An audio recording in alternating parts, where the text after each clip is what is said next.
The phone didn't ring on Sunday. That might not mean anything to most people. But in my house, Sunday at noon had been the same for 11 years. Clifton would call. We'd talk for 20, sometimes 30 minutes, about nothing important, about everything that mattered. His week, my garden, whatever was weighing on either one of us at the time, it was ours. So when that Sunday passed without a call, I noticed. Not with panic, just with the quiet awareness of a woman who knows her own house well enough to feel when something inside it has shifted. I'm Ernestine Ashford. I raised one child, buried one husband, and built a life that required both hands and most of my courage. I am not a woman who falls apart easily. I am not a woman who chases people who are walking away from her. But I am a mother. And mothers notice things long before other people are willing to name them. Clifton and I were close in the way that only happens when it's been just the two of you for a very long time.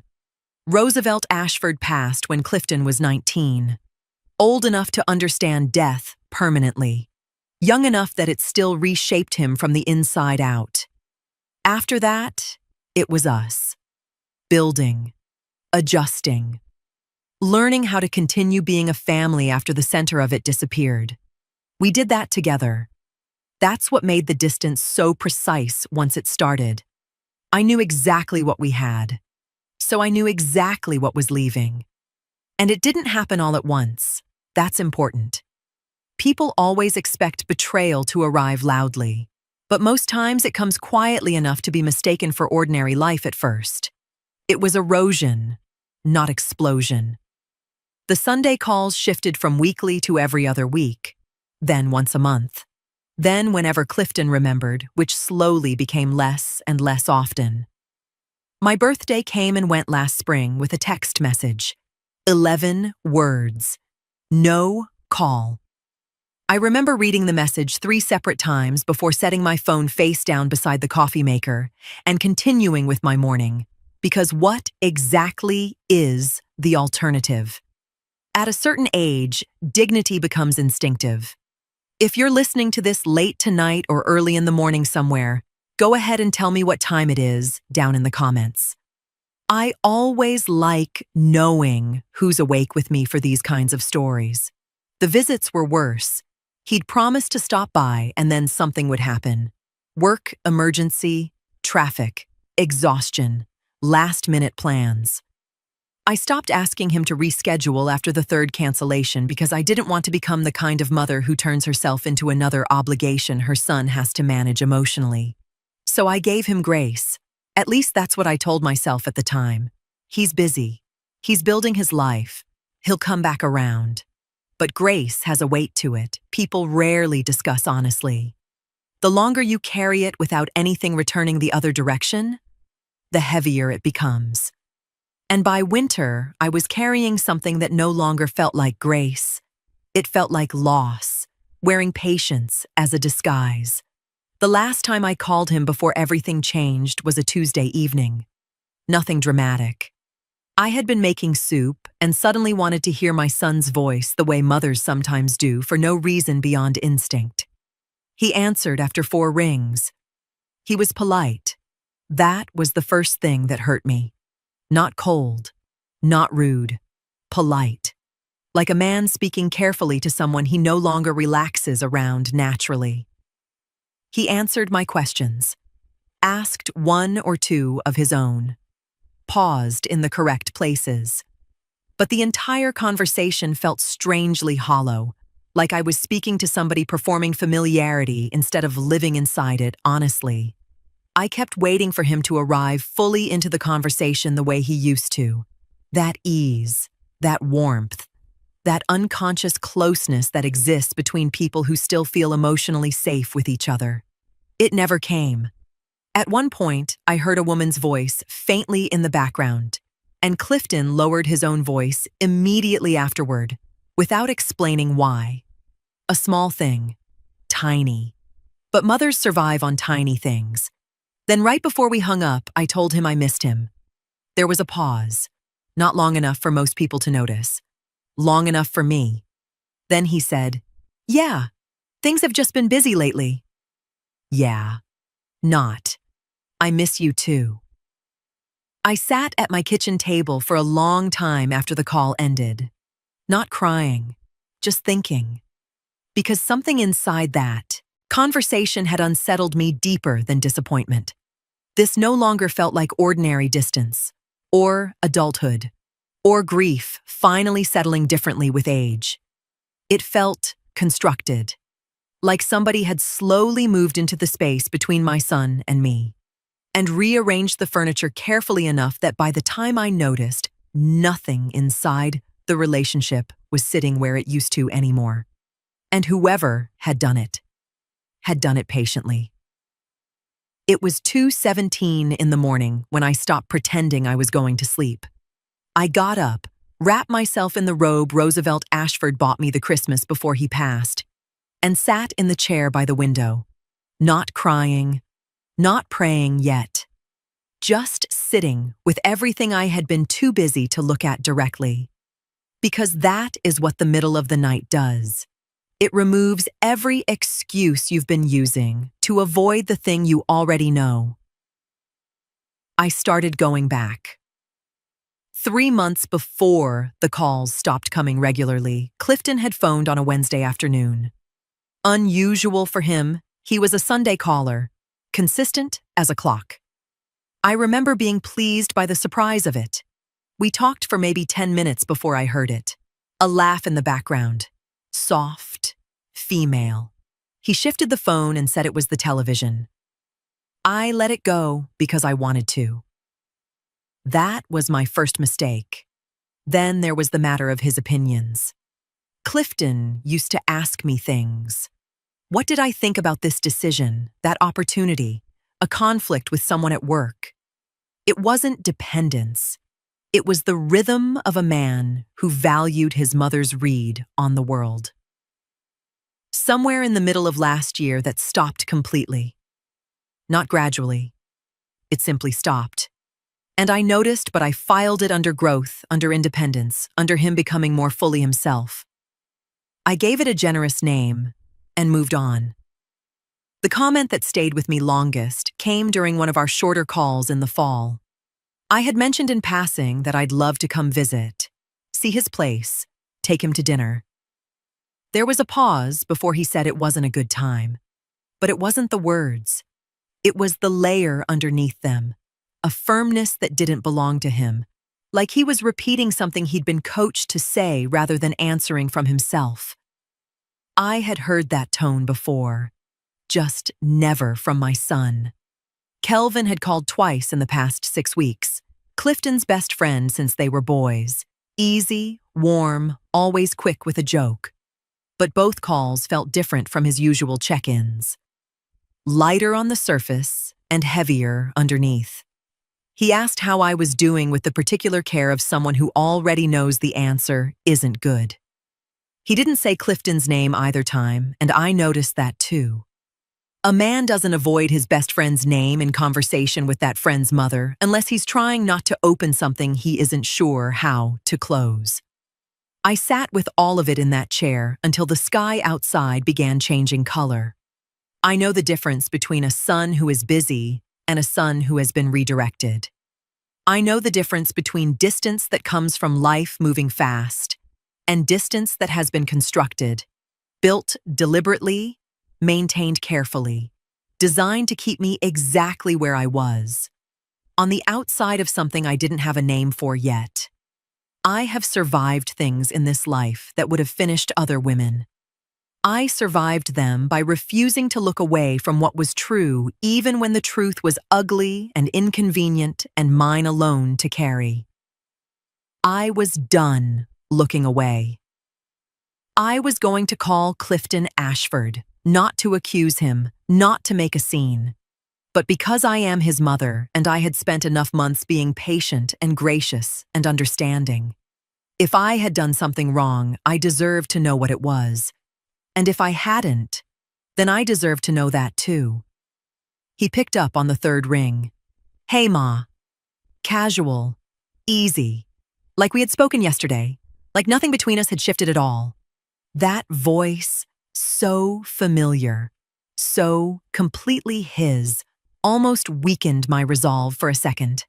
Almost. Clifton. I kept my tone level. I need to talk to you about something and I need you to hear me out before you respond. A small pause. Okay. Something has changed between us, I said. I don't know exactly what it is, and I'm not calling to fight with you. I'm calling because I'm your mother, and I'd rather ask you directly than keep sitting here pretending I don't feel it. He exhaled softly into the phone. Ma, I've just been busy lately. Work has been a lot, and Clifton. I only said his name once, quietly, but he stopped talking immediately. I'm not talking about busy, I said. I know what busy sounds like. I know what stress sounds like. This is something else. Silence. Not empty silence either. Decision-making silence. The kind where you can hear another person choosing which version of the truth they're willing to hand you. Then finally, I've been meaning to tell you something. My grip tightened slightly around the phone. What? I'm engaged. The word landed between us and stayed there. Engaged. My son was engaged. Not dating someone seriously, not thinking about marriage someday. Engaged. A proposal had happened. Families had likely met. Plans had been made. Conversations had unfolded over months, and somehow none of them had included me. And I was hearing about it now, like I was some distant relative being updated out of obligation. I kept my voice steady. How long? Another pause. Almost a year. Almost a year. 12 months of holidays, weekends, dinners, conversations, photographs, memories. An entire hidden life existing just outside my reach. Not because he forgot to mention it, because he made the choice not to. When is the wedding, Clifton? He knew immediately that I was no longer asking casually. The silence before his answer stretched long enough that I became aware of my own heartbeat inside my chest. Slow, heavy, controlled. 1, 2, 3. Then he sighed. Ma. His tone shifted slightly. Careful now, measured. Ardenine's family is different. I said nothing. The people coming to this wedding are professors, attorneys, people in certain circles. Her mother is very particular about the environment and the kind of event she wants. He gave a short, awkward laugh that sounded rehearsed halfway through it. It's very formal. Still, I said nothing. Then he added quietly, You probably wouldn't feel comfortable there. That sentence landed worse than shouting would have, because shouting is emotional. Shouting can be regretted. This sounded prepared. I tightened my fingers around the phone. What does that mean? Another pause. This one shorter, like he'd already crossed the hardest part internally. Then he said it.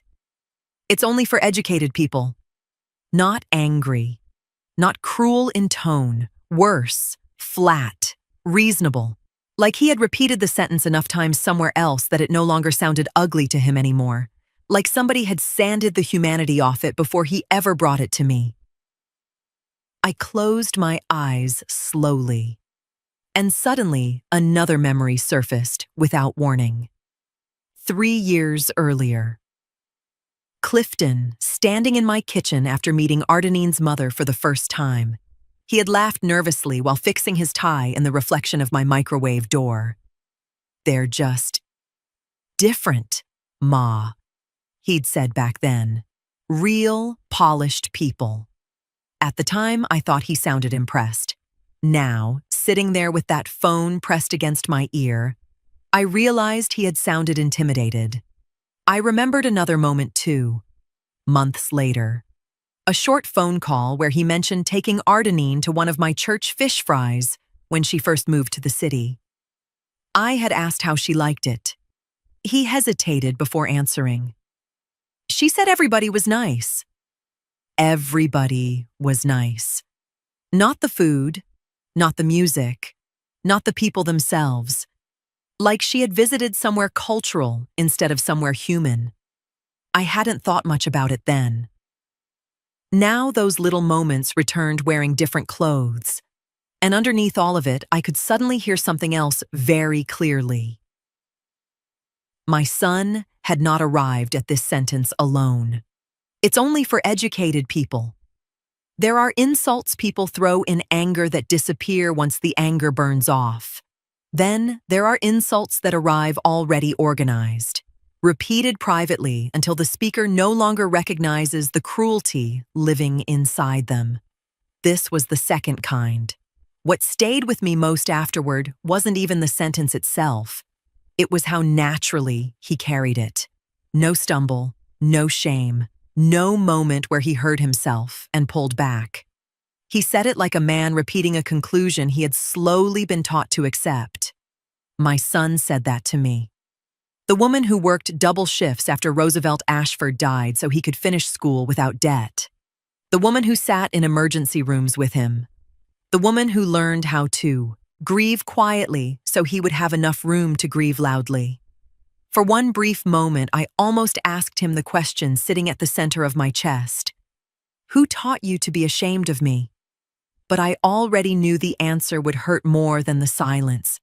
So instead, I sat there breathing carefully into a kitchen that suddenly did not feel like my own anymore. Then I said very calmly, "I hear you, Clifton." And I ended the call myself. I didn't throw the phone, didn't call him back, didn't cry. I simply sat in my kitchen chair, the same chair I had sat in 2 nights earlier, turning memories over in the dark. And I let the words remain in the room with me because they deserved to be felt fully before I decided what to do with them. You wouldn't feel comfortable there, only for educated people. My son said that to his mother. And the worst part was not the insult. It was how completely natural he had made it sound. Morning came and I was still here. I don't say that lightly. There are kinds of pain that make you question your own durability sometime around 3 in the morning. The kind that sits at the foot of your bed, asking whether you truly have enough left in you to stand back up and meet another day, carrying the same heart inside your chest. I met it anyway. I got out of bed, washed my face, made my coffee. Then I stood at my kitchen window, watching the morning arrive the way it always does. Slowly, indifferently, completely unconcerned with whatever human heartbreak happened in this house the night before. The light moved across the counter. The refrigerator hummed. Somebody down the street started a lawnmower, ordinary life continuing itself. I did not call anyone. I did not replay the conversation with Clifton searching for some hidden softness I might have missed the first time around.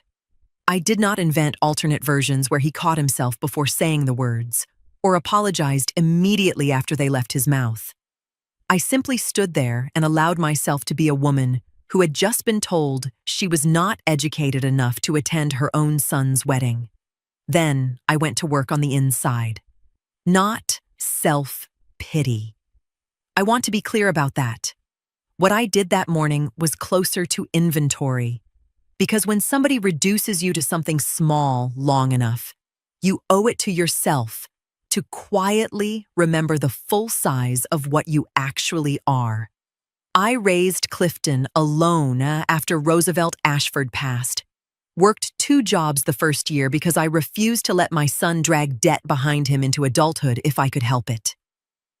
I sat through late-night fevers, heartbreaks, college stress, job disappointments, funerals, panic, uncertainty, all the ordinary and extraordinary things that make up another human life. I was never a perfect mother. There are decisions I would revise if God handed me the years back differently. But I was present, consistently, quietly, without performance. I loved my child in the unglamorous ways that actually sustain people. Food in the refrigerator, tuition paid on time, gas money slipped into a coat pocket before he had to ask, staying awake until headlights pulled safely into the driveway. The kind of love people rarely notice while they're receiving it, because it has arranged itself so completely around their life that they mistake it for air. One day, he will understand that. One day, if he becomes a parent himself, he'll realize love at that level does not announce itself loudly. It simply keeps showing up, again and again, long after applause would have stopped sustaining anybody else. I let myself have that truth. Then I moved toward the part I did not understand. The fiancé, Ardenine. Now that I had her name, I found myself repeating it silently while rinsing my coffee cup. Ardenine. I knew almost nothing else. Not what she looked like, not what kind of work she did, not how she laughed, not what city she grew up in. My son had managed to keep an entire human being sealed completely outside the borders of my life for nearly a year. That takes effort. Intentional effort. I didn't resent her yet. A woman does not automatically earn my resentment simply because my son fell in love with her. But I thought about what she knew, or more specifically, what she had been told. Because men do not wake up one morning ashamed of their mothers in isolation. Shame like that develops slowly around conversation, around implication, around repeated suggestions, small enough to survive unnoticed while they settle into somebody's thinking permanently. Little corrections, little embarrassments, little distinctions between us and them. I found myself remembering things differently now. 6 months earlier, Clifton had invited me to lunch downtown after one of his work conferences. He arrived late because he had been meeting Ardenine's mother beforehand. I remembered asking casually how she was. And I remembered Clifton smiling awkwardly before saying, "She's very accomplished." At the time, I thought nothing of it. Now I wondered why that had been the very first word he reached for. Accomplished. Not kind, not warm, not funny. Accomplished. Then another memory surfaced. I had once mailed Clifton homemade peach cobbler around the holidays, his favorite since childhood. 2 days later, he thanked me over the phone but sounded strangely distracted. Finally, he admitted softly, almost laughing, "Ardenine said nobody she knows still bakes from scratch like this anymore." At the time, I took it as harmless surprise. Standing in my kitchen now, I heard the sentence differently. Not cruel, exactly. Worse. Observational. The way people talk when they're studying another class of person from a distance. I dried my hands slowly against the dish towel. And then another thought arrived. Quietly. Without warning. Who introduced them? Not where they met. Not how long they had dated. Who placed them in the same room and stepped back? Because relationships hidden this carefully do not hide themselves accidentally. Somebody decided early that I should remain outside whatever this was. Somebody helped construct that distance before I even realized distance was being built. I stood there holding my coffee while another memory rose up beside it before I could stop it. Gwendolyn. I had not spoken her name aloud in over 20 years. 23 years earlier, she sat across from me in a restaurant booth with both hands wrapped around a sweating glass of water and told me she was pregnant. Roosevelt Ashford had confessed the affair 2 nights before. I remember studying her face while she spoke and thinking she looked smaller than I expected guilt to make a person look. Fragile almost. Not triumphant. Not apologetic enough either. Just frightened and exhausted, and too far inside the consequences to climb back out cleanly anymore. She told me the baby was a girl. Months later, I saw the child once outside a grocery store. Curly hair tied back with pink ribbons. Gwendolyn lifting her from the shopping cart seat while pretending not to notice me standing across the parking lot. But that was not truly the last time I saw her. Years later, maybe 15 years ago now, I attended a church scholarship banquet downtown with one of my co-workers. During the reception, I looked across the room and saw Gwendolyn near the dessert table. beside a teenage girl in a pale blue dress. The girl was laughing at something somebody had said. I remember noticing two things at once: how pretty she was, and how violently familiar the angle of her smile felt for one brief, unsettling second. Roosevelt Ashford's mouth. Not identical. Just enough to disturb me. Gwendolyn saw me looking, and the expression that crossed her face lasted less than a heartbeat before disappearing again. But I never forgot it because it was not embarrassment. It was fear. After that, we returned to silence. No friendship, no shared holidays, no accidental reunions, just a hard, clean separation both of us maintained without ever discussing it directly. I removed her from my life completely, and she stayed gone. Until now.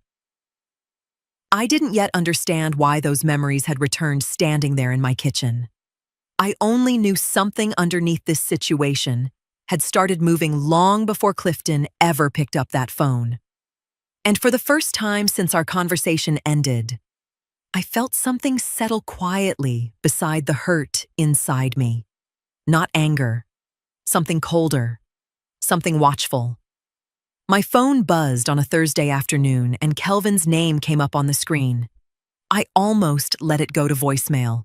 Not because I didn't want to talk to him. Kelvin had always been easy, the kind of young man who made a room feel lighter just by being in it. But I was still carrying the weight of that phone call with Clifton. And I wasn't sure I had the energy to perform fine for someone who might ask how I was doing. And actually mean it. I picked up anyway. Miss Ernestine.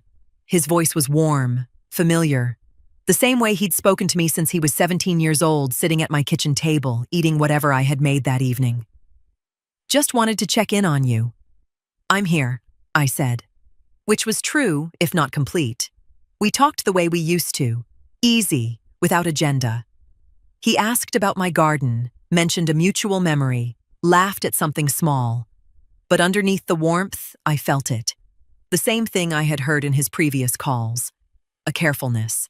A man measuring his words not because he was being dishonest, but because he was carrying something he hadn't figured out how to hand over yet.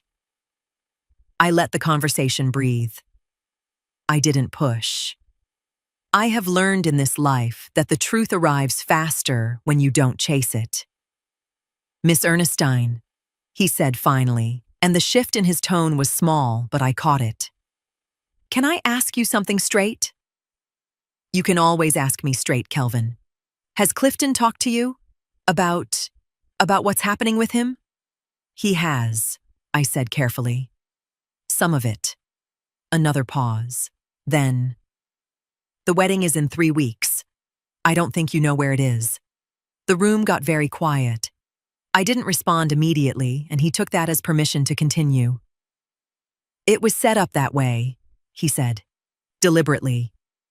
My fingers tightened slightly around the phone. A few of us asked him why you weren't coming. Kelvin continued carefully. At first he kept dodging it. Then one night after drinks, he finally said Ardenine's family wanted the wedding small and a certain type of environment. I heard the discomfort in his voice even now.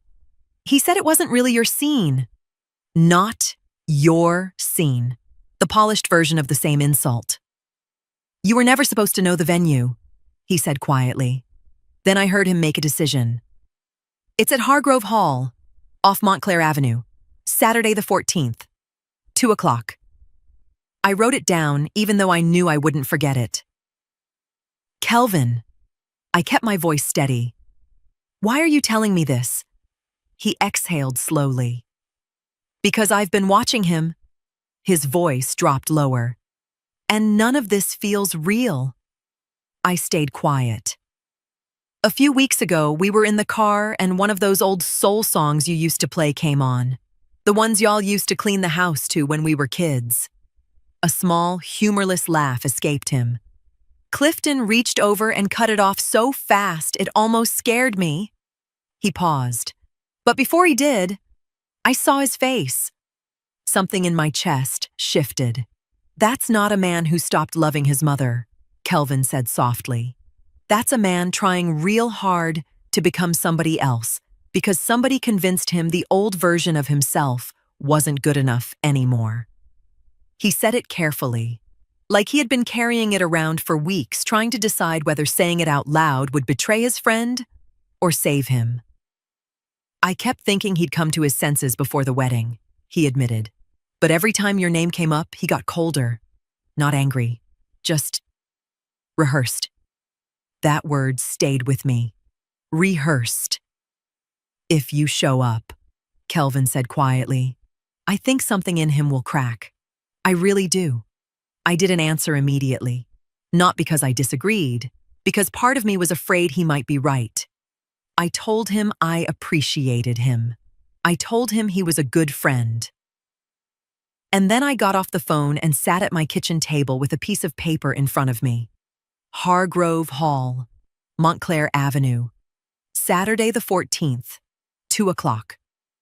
A door had just opened in front of me. I sat there with my hand resting beside that paper for a long time, not walking through the door, not walking away from it either, just sitting with the weight of a choice I had not made yet, and the quiet certainty that whichever direction I chose, nothing after it would remain untouched. The piece of paper sat on my kitchen table for 2 days. I didn't hide it, didn't fold it or tuck it under something. I left it exactly where I had written it down, and I lived around it, made my meals, read my Bible, watered my plants. And every time I passed through that kitchen, it was there. Hargrove Hall, Montclair Avenue, Saturday the 14th, 2 o'clock, just sitting there, waiting for me to decide what kind of woman I was going to be. I thought about walking away first, gave it the full consideration it deserved because it wasn't a coward's option. It was a dignified one. My son had made himself clear. He was an adult making adult choices, and there was an argument to be made that respecting those choices, even the ones that cut you, was its own form of strength. I could stay home. I could let him have his day. I could preserve what was left of my pride and wait to see if time and distance eventually returned him to me. I sat with that option honestly, turned it over, looked at it from every angle. Then I thought about what I would be walking away from. Not a party, not a seat at a table I hadn't been offered. I would be walking away from a moment in my son's life that could not be revisited. The day he stood before people and made the most significant promise of his life. A moment his children would one day hear about. A moment that would exist in photographs and memories, and the permanent record of who this family was. I would be absent from it, not because I couldn't be there, because I had been told I wasn't enough to be there. And I have never, not once in my life, accepted someone else's definition of what I am worth. I have never forced myself into a room. That is true. I am not a woman who pushes through doors that are clearly closed to her, or makes scenes in public spaces, or demands attention she hasn't earned. But there is a difference between forcing yourself into a room and simply refusing to be erased from your own son's life. I knew that difference in my bones. He said I wasn't educated enough. I raised him. I fed him. I sat with him in hospital waiting rooms and carried his grief when it was too heavy for him to lift alone. I built a life with my own hands, after the man we both loved left us without warning. I did all of that without asking anyone to applaud me for it. And now I was supposed to disappear because someone had decided I didn't meet the standard. No, not out of anger. I want to be precise about that. Anger is loud, and I had moved past loud, not out of strategy either. I wasn't going to Hargrove Hall to prove a point or reclaim anything or make Clifton regret a single word he'd said to me. I was going because I am his mother. I have been his mother every single day of his life, and I have not stopped being that for one breath, 1 hour, 1 moment, not even during the months he made it clear he'd rather I didn't exist in his orbit. A mother doesn't expire. I folded the piece of paper, placed it in my Bible, and went to find something suitable to wear to my son's wedding. I woke up at 5:43. The alarm was set for 7. For a few seconds, I stayed still beneath the covers, staring at the ceiling while my body caught up to the day waiting for it. There are mornings when something significant arrives before your thoughts fully organize around it. Your chest knows first. Your breathing knows first. Your stomach knows first. This was one of those mornings. I got out of bed quietly, not because there was anyone else in the house to wake, because I already understood that everything about today required steadiness, deliberate movement, the kind you use when your decision has already been made and all that remains is to walk yourself through it carefully enough not to lose your nerve halfway there. I made coffee first, same mug, same chair, same slow process. Routine is an anchor, and I needed anchoring today. I carried the cup to the kitchen window and watched the neighborhood wake up around me in that ordinary, unhurried way Saturday mornings always do. A man walking his dog past the mailbox cluster. Somebody backing slowly out of a driveway. A child riding a bicycle too fast down the sidewalk while a woman called after him to slow down before he hit the corner. The world continuing itself completely unaware that somewhere across the city, my son was preparing to get married without me. I drank my coffee slowly. My stomach felt tight and unsettled in a way I recognized from funerals and hospital waiting rooms.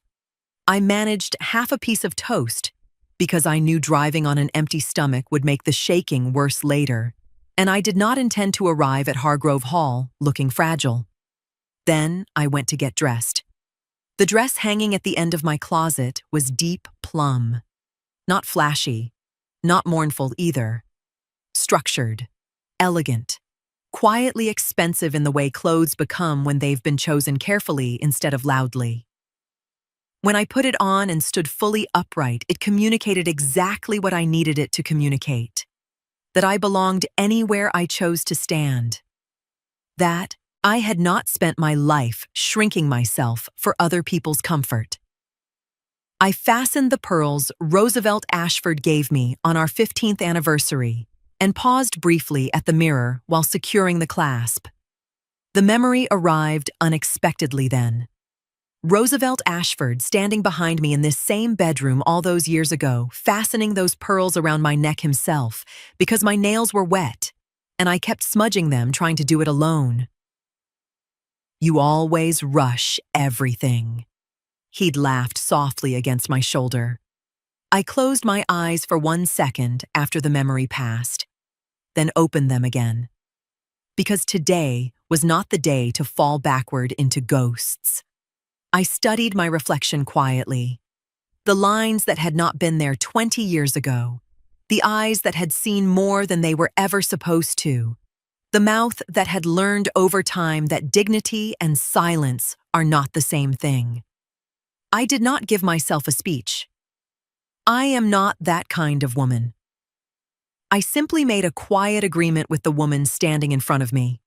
That we were enough. That we had always been enough. And that nothing said over a telephone by a man trying too hard to become somebody else could change that fact. I picked up my bag and left the house. The drive to Hargrove Hall took 31 minutes.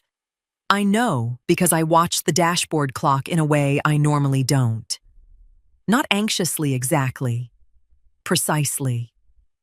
I took the longer route intentionally, through the older parts of the city where the trees still arched over the streets and the houses carried character instead of size. I needed the drive to feel physical. Something I was moving through emotionally instead of simply enduring until arrival. At a red light near Montclair Avenue, I caught myself gripping the steering wheel too tightly and loosened my hands consciously afterward. Breathe. Just breathe. I thought about Clifton during that drive. Not the phone call, not the insult. Him. The little boy who used to drag blankets into my room during thunderstorms, pretending he was only there to watch television. The teenager who stayed up all night studying at the kitchen table with headphones around his neck and cereal bowls everywhere. The grown man who once called every Sunday without fail because hearing his mother's voice had remained part of his understanding of home. I held on to that version of him gently while driving because somewhere deep down, I understood that once I walked into Hargrove Hall, I would need both hands emotionally free. I pulled into the parking area at 1:47, 13 minutes early. The venue looked exactly the way wealthy event spaces always look on wedding days. Polished stone entrance, careful landscaping, luxury cars lined neatly across the lot like part of the decor itself. I turned off the engine, but didn't get out immediately. Instead, I sat there with both hands resting in my lap, listening to the silence inside the car. Through the windshield, I watched guests making their way toward the entrance dressed in soft neutrals and dark tailored suits. Comfortable people, invited people, people carrying themselves with the easy, unconscious confidence of belonging somewhere without needing to question it. For one brief, dangerous second, I felt the old instinct rise inside me. Leave. Just leave quietly. Preserve what dignity remains and go home before somebody humiliates you publicly. My hand actually moved toward the ignition again. Then I remembered Clifton's voice. Only for educated people. Something inside me settled immediately after that. Not anger. Clarity. I let one full minute pass. Then through the closed windows, I heard it faintly for the first time. Music drifting from somewhere inside the building. Soft piano and strings. The kind played before ceremonies begin, while everything still exists in possibility instead of consequence. I opened the car door slowly. The afternoon air hit my skin warm and steady. I stood upright beside the car, smoothed the front of my dress carefully with both hands, lifted my chin, and then I walked toward the entrance of Hargrove Hall like I had every right to be there. Because I did. The doors opened and the sound reached me before anything else did. Not loud, elegant, soft strings, low conversation. The particular hum of a room full of people gathered for something they believe is beautiful. I stood at the threshold for exactly 1 second, and then I walked in. Hargrove Hall was everything the name suggested. High ceilings, tall floral arrangements in ivory and deep green, rows of dressed chairs filling toward a decorated altar at the far end. The kind of room that had been prepared with care and money and intention. My son had built himself a life I had not been permitted to see, and standing in the middle of the evidence of it was its own particular experience. I took it in without slowing my steps. I moved through the space the way I had taught myself to move through rooms that weren't expecting me, with enough composure that the uncertainty belonged to everyone else and not to me. I kept my chin level, my hands still, my eyes forward. The recognition came in waves. A woman near the third row, someone from Clifton's old neighborhood, looked up, and her expression moved from welcome to confusion in the span of a single second. A man standing near the side wall saw me and glanced away too quickly, the way people do when they know something and aren't sure what their knowing obligates them to do. I registered each face and kept moving. I found a position along the side wall with a clear sightline to the altar, and I settled there, not hiding, not announcing myself. Simply present in the way that a woman is present when she has decided that her presence is not negotiable. That was when Clifton saw me. He was standing near the front, turned slightly to speak with someone beside him, and then something made him look up. Instinct, maybe, or the particular frequency that exists between a mother and her child, regardless of how much distance has been constructed between them. His eyes found me across that room, and everything in his face moved at once. Shock first, Then something harder and faster. Anger, or the performance of it. The kind that rises quickly in a man who has been caught between two things he cannot reconcile. And then, underneath both of those, something else. Something that lasted only a fraction of a second before he pushed it back down. I recognized it because I had seen it in his face his entire life. He missed me. He took one step in my direction. I did not move toward him. I held his gaze and I put everything I had into that look. Every year, every sacrifice, every morning I had chosen to love him without condition or audience. I am your mother. I am here. Someone called his name from the front. Sharp, redirecting. His head turned, and when he looked back at me, the moment had fractured. The officiant was moving into position. The wedding party was assembling. The room was transitioning from gathering to ceremony with the quiet efficiency of an event that had been planned down to the minute. Clifton was pulled forward. I stayed where I was. The music shifted, softer now, more deliberate. Guests settled into their seats. The room drew itself into the held-breath stillness that comes just before something begins. I stood along that wall in my burgundy dress with Roosevelt Ashford's pearls at my throat, and I was calm. The bride had not yet appeared. The music changed, and every person in that room turned toward the entrance. I turned with them. There is a particular shift that happens inside a wedding venue in the seconds before a bride appears. Something collective, involuntary. The entire room drawing breath together without discussing it first. Hargrove Hall did exactly that. The strings softened into the processional. Guests straightened in their seats. A whisper near the front got immediately hushed. The closed doors at the far end of the hall suddenly became the center of every eye in the room, and the anticipation around them felt almost physical. I watched them too. The doors opened slowly. Light from the foyer spilled across the polished floor ahead of her, and then she appeared. The room responded the way rooms always respond to a bride. A soft, collective exhale moving through the guests almost unconsciously. She was beautiful. There is no reason to lie about that. The dress was elegant without trying too hard. Fitted cleanly through the waist, soft beneath it. White flowers in her hands. Controlled breathing. Careful steps.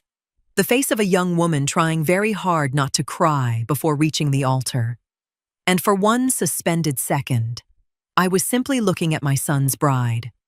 Then something inside me shifted. Not violently at first. Recognition rarely arrives dramatically in real life. Most times it starts as discomfort. A small wrongness your body notices before your mind catches up. My fingers tightened slowly around my purse, because suddenly there was something familiar about her face. Not familiar the way strangers sometimes resemble people you've known. Deeper than that. The line of her mouth. The shape of her eyes. Something in the way her expression settled between breaths. My pulse stumbled once inside my chest. And before I could fully place why, another memory surfaced without permission. A church scholarship banquet 15 years earlier. A teenage girl in a pale blue dress standing beside Gwendolyn Covington near a dessert table, laughing at something somebody had said. I remembered staring too long because something about the girl's smile had unsettled me even then. Not enough to form a conclusion. Just enough to stay behind, in my memory, afterward. The bride took another step down the aisle. Then another memory hit. A grocery store parking lot, 23 years ago. Pink ribbons tied into curly hair. Gwendolyn lifting a little girl from a shopping cart while pretending not to notice me standing across the lot, staring at them both. The room around me started feeling strangely distant. Not blurred yet, just farther away than it had been a moment earlier. I looked harder at the bride's face, and then she turned slightly while walking.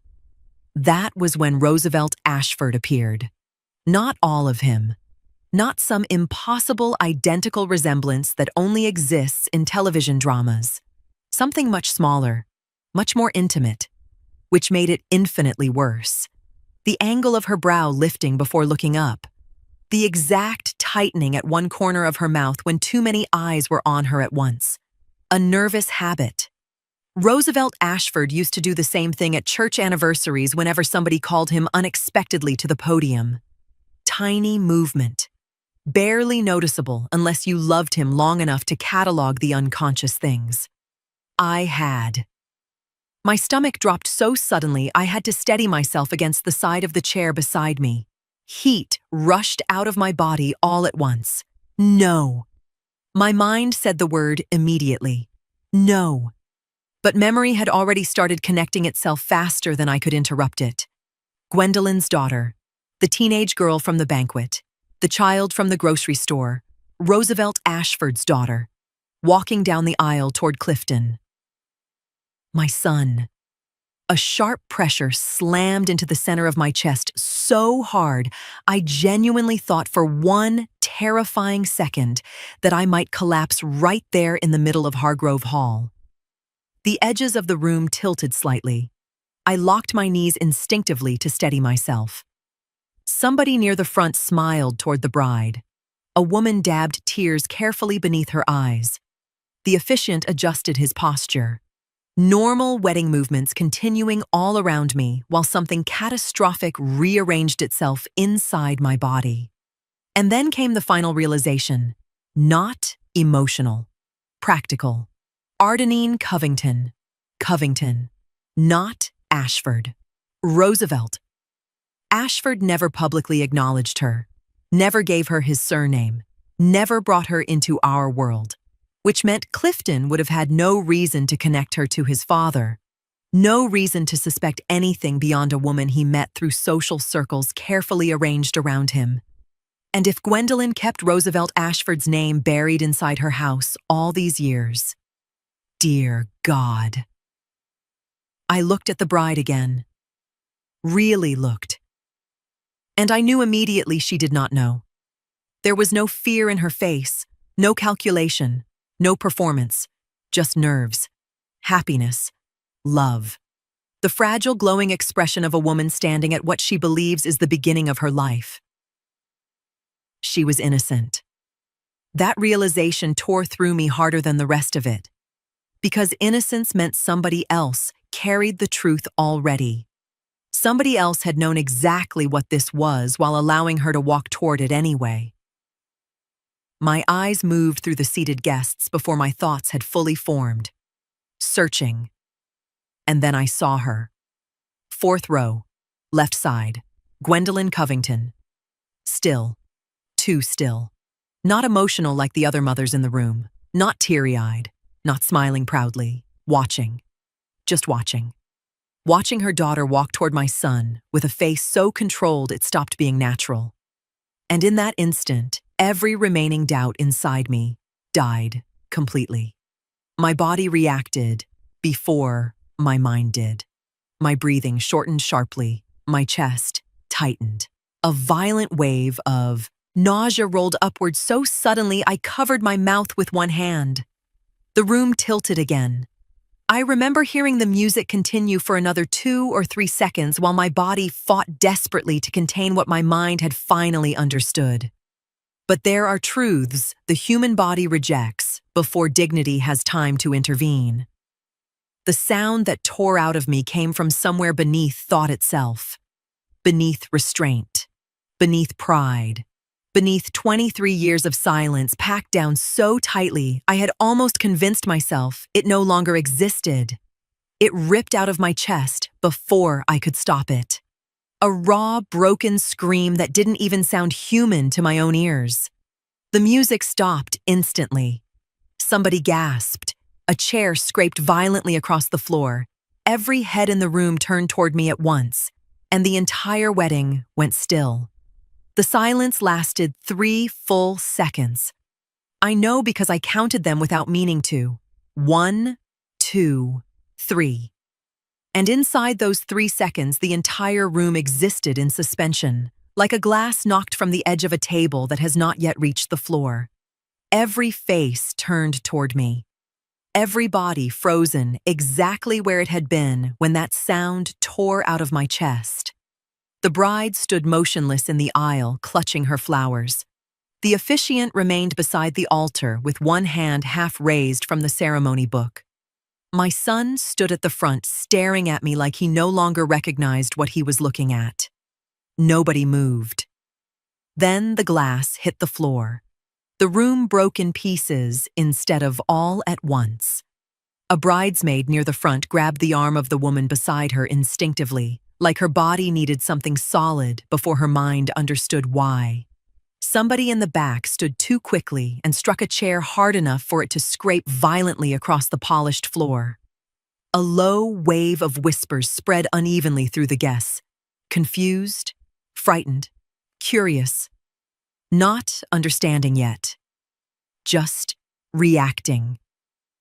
A man near the center aisle frowned toward me before looking around the room, searching for context somebody else might already possess. An older woman 2 rows ahead of me slowly turned toward Gwendolyn, with recognition beginning to form across her face. That mattered, because now the room wasn't only reacting to my scream anymore. It was beginning to connect people, names, history, age, timing. I saw it happening in fragments across the crowd. And then Clifton started moving toward me, fast. Not with concern, not with the softness of a son trying to reach his frightened mother, with controlled fury, the kind that comes from humiliation arriving publicly before somebody has time to contain it. I watched him cross the room toward me, and for the first time in his life, there was something in his face I had never seen before. Not anger, exactly. Something colder, a hardness that did not belong naturally to him. The face of a gentle man who had practiced becoming emotionally unreachable because somebody convinced him softness was weakness. He stopped directly in front of me, but before he spoke, I looked past him one more time. Ardenine had stopped walking completely.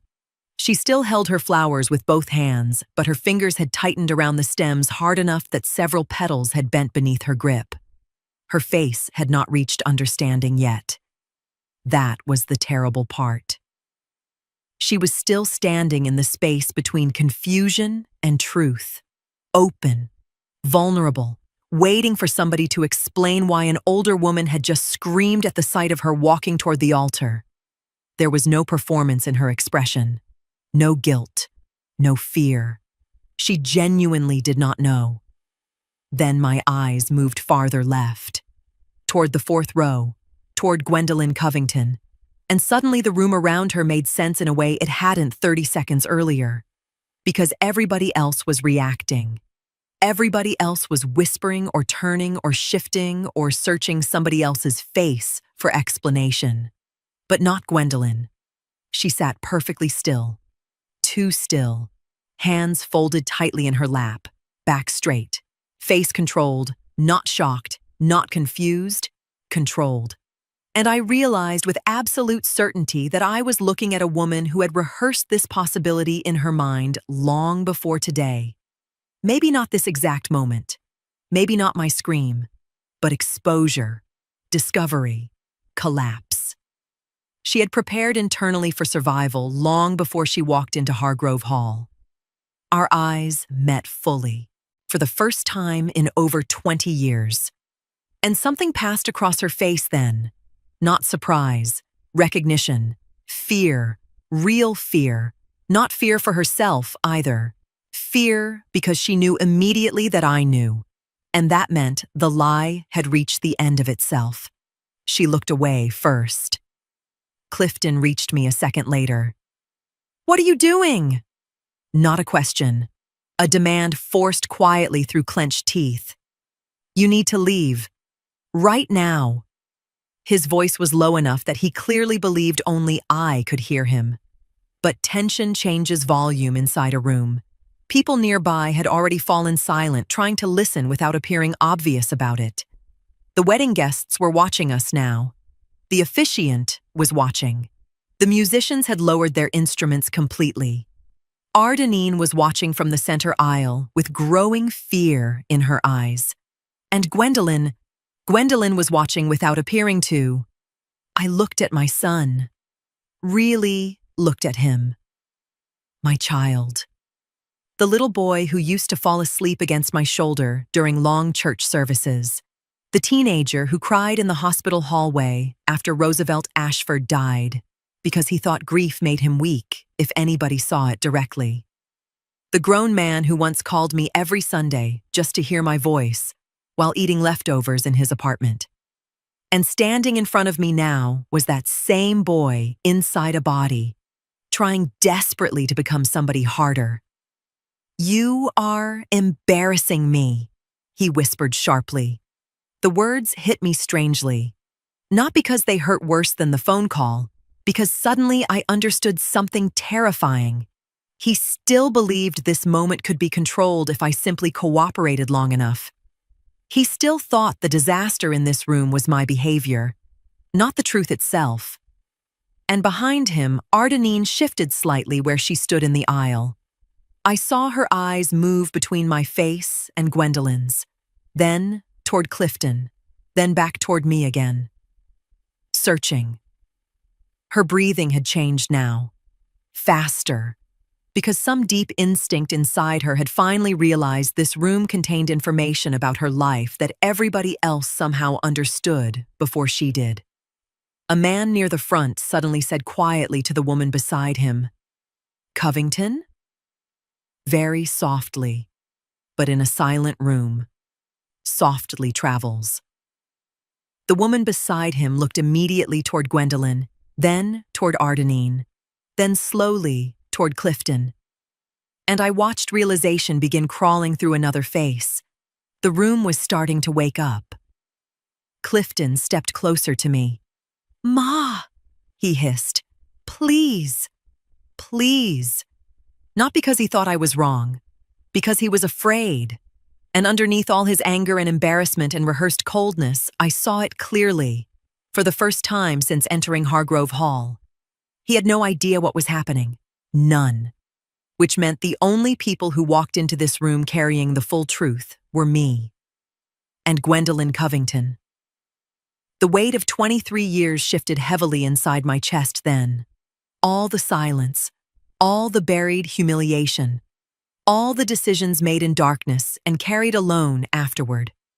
I felt it rise inside me like something that had finally reached the surface after decades underwater. I opened my mouth. I did not raise my voice. There was no need to. The room was already silent, and I have learned in this life that the most devastating things are usually said quietly. Volume is for people uncertain they'll be believed. I looked only at Clifton. Clifton. His name came out steady despite the pressure building in my chest. "I need you to listen to me. Not as the man standing at this altar. Not as the man angry at me for being here. As my son. Just for the next few minutes. As my son." Something shifted across his face, not softness, but movement. He didn't speak. I swallowed once before continuing. "Your father had an affair." The words landed heavily between us. A murmur moved somewhere behind me and disappeared almost immediately. I kept going before my courage could break apart underneath me. I found out 23 years ago. The woman he was involved with was my best friend, Gwendolyn Covington. I said her name, and for the first time since entering that room, I heard an actual sound come from the guests. A low, stunned reaction spreading unevenly through the chairs. Clifton's eyes flickered toward the left side of the room instinctively. Toward her. Then back to me. "I found out about the pregnancy, too," I said. And this time my voice nearly failed me halfway through the sentence. I stopped for one breath. Just one. "She told me herself." My fingers had curled tightly around each other without me realizing it. "You had just lost your father back then," I continued more quietly. "You were 19, grieving, angry at the world one day, and barely speaking the next. And I..." I stopped again because suddenly I could see him at 19 so clearly it hurt. Thin from grief. Sleeping on the couch because Roosevelt Ashford's side of the house felt too empty. I forced myself forward. I made a decision. Maybe the right one, maybe not. But it was mine. The room remained completely still. I decided you deserved to keep whatever version of your father was helping you survive losing him. So I stayed quiet. I cut Gwendolyn out of my life completely, and I carried the rest by myself. Clifton's mouth had opened slightly now. Not in argument, in disbelief. I could see him trying to fit this information into the shape of the life he thought he understood. That baby was a girl, I said softly. I knew that much. I saw her once or twice when she was little, never spoke to her, never knew her name. I kept my distance because none of this belonged to her. She was innocent. I looked past Clifton then.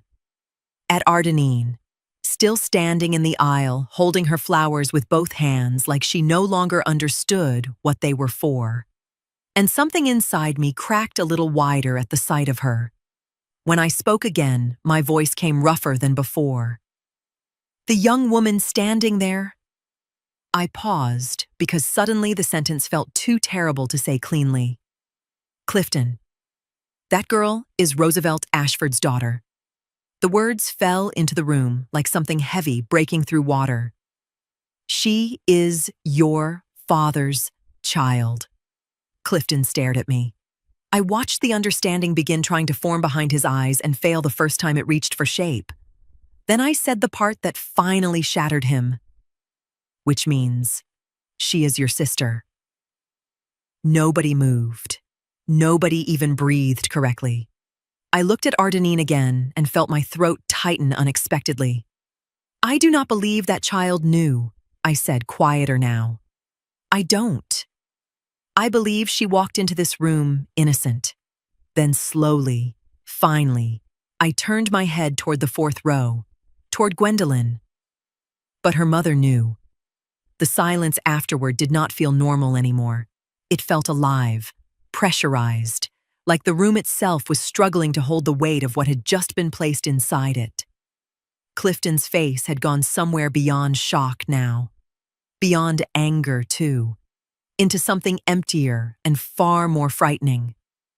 Behind him, Ardenine still stood frozen in the aisle, flowers trembling slightly in her hands. And 4 rows back, Gwendolyn Covington sat perfectly still with her hands folded tightly in her lap, and her eyes fixed somewhere above all of us. She had not moved, had not spoken, had not once looked at her daughter. Ardenine moved before anyone else did, not running, not stumbling. She walked, the same careful, deliberate walk she had carried down that aisle 2 minutes ago, still holding her flowers, her dress moving around her feet with every step. The room parted for her without being asked. People pulled back instinctively the way they do when they recognize that what is happening in front of them is too private and too large for them to be standing inside of. She walked past me without looking at me, past Clifton without looking at him. She walked directly to the 4th row on the left side, and she stopped in front of her mother. Gwendolyn looked up slowly. Ardenine stood there for a moment and just looked at the woman who raised her, taking in her face the way you look at something familiar that has just revealed itself to be something else entirely. Then she spoke. Why? One word. Quiet. Not accusatory, not yet. The kind of why that isn't looking for a simple answer because the person asking already understands that no simple answer exists. It was the why of someone standing at the edge of a drop they didn't know was there until this moment. Gwendolyn opened her mouth, then closed it. The room watched. Ardenine asked again. Same word, same volume, but something inside it had sharpened. More precise, more specific. Because she wasn't asking about the affair anymore. She had already absorbed that. What she was asking now was something that required her, Mother to look her in the face and account for a decision that had nothing to do with the past and everything to do with the deliberate construction of Ardenine's present. You knew who he was. Ardenine's voice was still low, controlled in the way that things are controlled just before they are not. You knew who his father was. You knew what that made him to me. And you still... She stopped, steadied herself. You pointed me toward him, Mama. You were there when we met. You never said a word. Gwendolyn's hands shifted in her lap. I did what I thought. Don't. Ardenine's voice didn't rise. It hardened. Don't tell me what you thought. Tell me what you knew. Tell me what you were planning, because I need to understand what I was to you in all of this. The silence that followed was the worst kind. The kind that contains an answer the speaker is still deciding how to dress before they deliver it. And then Gwendolyn spoke, quietly, without looking away from her daughter. And what came out of her mouth was worse than any denial would have been, because it was the truth, uncalculated and stripped of performance by the weight of the moment pressing down on her.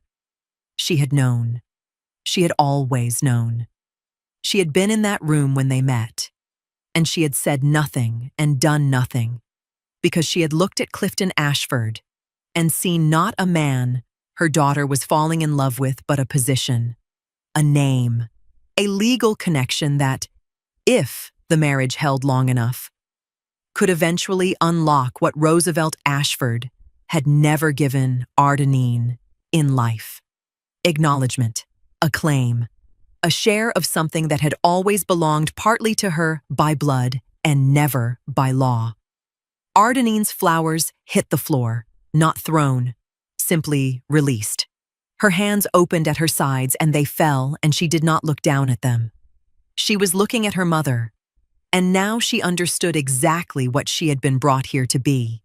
The room had heard enough by then to begin assembling the truth for itself. Not perfectly. People rarely absorb something this catastrophic cleanly the first time it reaches them. But enough pieces had surfaced now that understanding was beginning to spread through Hargrove Hall, whether anyone wanted it to or not. I watched realization move across the guests the way weather crosses open land. Slowly at first, then all at once. One face changing, then another, then another. People turning quietly toward Gwendolyn, toward Ardenine, toward Clifton. The room no longer felt confused. It felt horrified. Gwendolyn was still seated, still upright. But the composure she arrived with had started thinning around the edges in ways she could no longer fully control. Her hands were no longer still in her lap. Her fingers kept tightening against each other unconsciously. Her eyes moved carefully around the room now, measuring exits, witnesses, judgment, damage. Too late for that. The damage had already happened. Clifton was the first person who spoke again. Not to the room exactly. To himself. Quietly. Like a man trying to rebuild the road beneath his feet while still standing on it. The restaurant? His voice sounded distant to his own ears. He stared somewhere past all of us, while memory rearranged itself in real time. The first dinner where we met. Nobody interrupted him. He swallowed hard. Gwendolyn organized it. I saw Ardenine's eyes shift slowly toward her mother. Clifton kept talking. There were maybe 10 people there, mutual friends. I remember she changed the seating at the last minute and put us beside each other. At the time, it had felt warm, natural, thoughtful. Now he heard the memory differently. Then another memory surfaced. The lake weekend, he said softly. Ardenine invited me after her mother kept saying I worked too much and needed to get away for a few days. His breathing shortened slightly. Then the dinners at her house. The questions. Questions about work.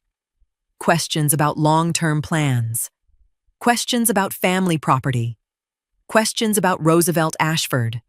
At the time, Clifton had mistaken it for parental interest. Now he heard strategy inside all of it. "I thought she was just trying to know who I was," he said quietly. Nobody answered him, because everyone in that room understood now that Gwendolyn had been doing exactly that. Learning him, assessing him, positioning him. Not for romance, for access. Clifton looked physically ill as realization, continued moving through him piece by piece. And then finally, for the first time since this entire nightmare began, Gwendolyn spoke. Not loudly, not theatrically, almost tired. "You think I wanted my daughter to struggle?" she asked quietly. Nobody moved. Her eyes stayed fixed on Clifton now, instead of me. Roosevelt Ashford walked away from her before she even had a chance to matter publicly. Her voice remained controlled, but something old and hardened had started surfacing underneath it now. "Do you understand what that does to a child? Watching another family carry the name, the stability, the legitimacy, while you sit outside all of it pretending it doesn't touch you." Ardenine stared at her mother like she no longer recognized the woman speaking. Gwendolyn kept going. "I watched your mother keep the house, keep the memories, keep the respectable version of Roosevelt Ashford people wanted to hold on to." She glanced briefly toward me before looking back at Clifton. "And my daughter got silence. A father who handled her privately, but never publicly enough to matter." The room remained frozen around her. "But I never intended—" She stopped herself briefly, breathing carefully now. "I never thought this would happen." That changed the room. Because up until then, people had been hearing a villain. Now they were hearing something more dangerous. A woman who convinced herself she could control consequences bigger than herself. "I knew Roosevelt Ashford never legally acknowledged Ardenine," Gwendolyn said carefully. "Different surname, different circles, different lives. Years had passed. I told myself there was no way either of them would ever know." Ardenine's face changed slowly as she listened. Not relief. Worse, understanding. Because now she could finally see the shape of the lie her mother had built around her life. "I thought, if they built something real first," Gwendolyn continued weakly. "If they married. If Ardenine finally became part of the Ashford family publicly." "You mean if I became attached to the name first," Ardenine said quietly. Gwendolyn stopped. Ardenine took a slow step backward. "You looked at me and saw a solution." "No." "Yes." Ardenine's voice sharpened now, not louder, but clearer, stronger. "You decided where my life belonged before I ever got to choose it myself." "Ardenine." "You knew." Her breathing had turned uneven now. "Every dinner, every conversation, every time you smiled watching us together, you already knew." Tears finally gathered in Gwendolyn's eyes then, but it was too late for tears to soften anything. "I was trying to secure your future." "My future?" Ardenine stared at her mother in disbelief. "You let me fall in love with my brother." The word brother hit the room harder than anything else had so far. Not because people didn't already know, because hearing it spoken aloud made the horror impossible to mentally soften anymore. Gwendolyn closed her eyes briefly, like the sentence physically hurt to hear. But Ardenine wasn't finished. "You used me." Not screamed. Said. Quietly. Devastatingly. And for the first time since this began, Gwendolyn truly looked broken. Because there are moments when truth becomes too naked to dress back up once it has finally entered the room. Clifton had gone completely still near the altar. Then slowly he turned toward Ardenine. And what broke my heart in that moment was this. The love on his face was still there. God help him. It was still there. Whatever manipulation Gwendolyn had threaded underneath the relationship from the beginning, whatever self-deception she used to survive her own choices. Somewhere along the way, the feeling between those two children had become real. That was the tragedy underneath all the horror. None of this had been real to Gwendolyn, but it had become real to them. And now Clifton stood there carrying both truths at once, the betrayal and the love. The grief on his face was not anger anymore. It was loss, pure, helpless, absolute. And standing there watching both of those children break apart in front of us, I realized something terrible. There was no version of the truth that could save them now. The room emptied the way rooms do after something irreversible, gradually, without announcement. People finding their coats and their reasons and their exits with the careful quiet of those who understand they have witnessed something that does not belong to them. The wedding party went first, then the guests, in clusters, speaking low. The officiant gathered his things without making eye contact with anyone. The catering staff withdrew to the edges and then beyond them. Someone, I didn't see who, picked up Ardenine's flowers from the floor and placed them on a chair. Ardenine herself had been guided to a side room by a woman I didn't recognize, her face still carrying that particular hollowness of someone who has not yet begun to feel the full size of what happened to them. Gwendolyn left without speaking to anyone. I watched her go. And then it was Clifton and me. Not entirely alone, there were still staff moving at the periphery, still the residue of 100 people in the arrangement of the chairs and the flowers that had no wedding left to frame. But alone, enough. As close to alone as this moment was going to allow. He stood about 6 feet from me, and he looked at me. Not the way he had looked at me when he crossed the room in fury. Not the way he had looked at me across the years of managed distance. He looked at me the way he used to when he was young and something had happened that was bigger than he knew how to hold, with his full face, nothing guarded, working through it in real time without trying to hide the working. I let him look. I did not speak first. I did not offer him comfort he hadn't reached for yet or absolution he hadn't asked for. I simply stood in front of my son in my burgundy dress with Roosevelt Ashford's pearls at my throat, and I let him see me clearly, exactly as I was, exactly as I had always been, exactly as I had remained through every month he had allowed someone to convince him I wasn't worth the room I was standing in. He opened his mouth once, closed it. Then he said, "I didn't know." "I know you didn't," I said. And I meant it completely. "She told me." He stopped. Whatever Gwendolyn had told him about me, he couldn't finish the sentence.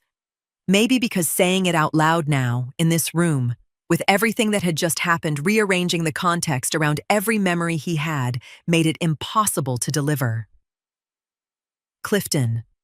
I said his name, the way I had said it his entire life, not as a correction, just as a landing place. "You don't have to explain it today." He looked at me for a long moment. Then he reached for my hand. He took it the way he used to when he was small and we were crossing a street, not dramatically, just naturally, like it was simply where his hand belonged. I felt his fingers close around mine and I did not make a sound. I did not cry. I simply held my son's hand in the middle of Hargrove Hall, surrounded by ivory flowers and dress chairs, and all the careful preparation for a future that was not going to happen the way anyone in this room had planned. We didn't have words yet for what this was. We didn't need them yet. That would come. The conversations, the reckoning, the slow rebuilding of something that had been taken apart piece by piece without either of us fully realizing it was happening. But his hand was in mine. That was enough to begin. The days after a thing like that do not announce themselves. They arrive the same way every other day arrives, morning light through the same windows, coffee in the same cup, the same quiet house settling around you. Except Everything inside the quiet has shifted slightly out of place. Not ruined, not healed either. Just rearranged in ways you are still learning to live around. The wedding did not happen. That is the simple fact, sitting at the center of everything that followed. And like most simple facts, it carried more weight than people outside it could fully understand. News traveled quickly, not because anybody held a press conference or wanted spectacle made from it, but because communities like ours have their own bloodstream. People who sat in that room talked to people who hadn't. Then those people talked to others. Within days, there were versions of the story moving through churches, beauty shops, family cookouts, offices. Some accurate, some not. Gwendolyn Covington disappeared from most of the spaces she used to move through comfortably. Not dramatically, quietly. The kind of quiet withdrawal people make when they realize every room now contains at least one person looking at them differently than before. I heard she stopped attending certain events. Heard she took leave from work for a while. Heard Ardenine moved out of her house temporarily after the wedding collapsed. I did not go searching for updates beyond that. Whatever consequences found Gwendolyn belonged to her now. The legal questions turned slower and messier than people expected. There were conversations about Roosevelt Ashford's old estate, about timelines, about whether anything should have been disclosed years ago. Nothing resolved neatly. Most things in real life don't. Lawyers talked, papers were requested. Then months passed with very little visible movement. And underneath all of it sat the same unavoidable truth. None of that changed what had almost happened in that room. Ardenine stayed in my thoughts often during those weeks. Not with pity. She would have hated that. But with a kind of quiet ache I could not entirely place. She was carrying a grief with no proper category for it.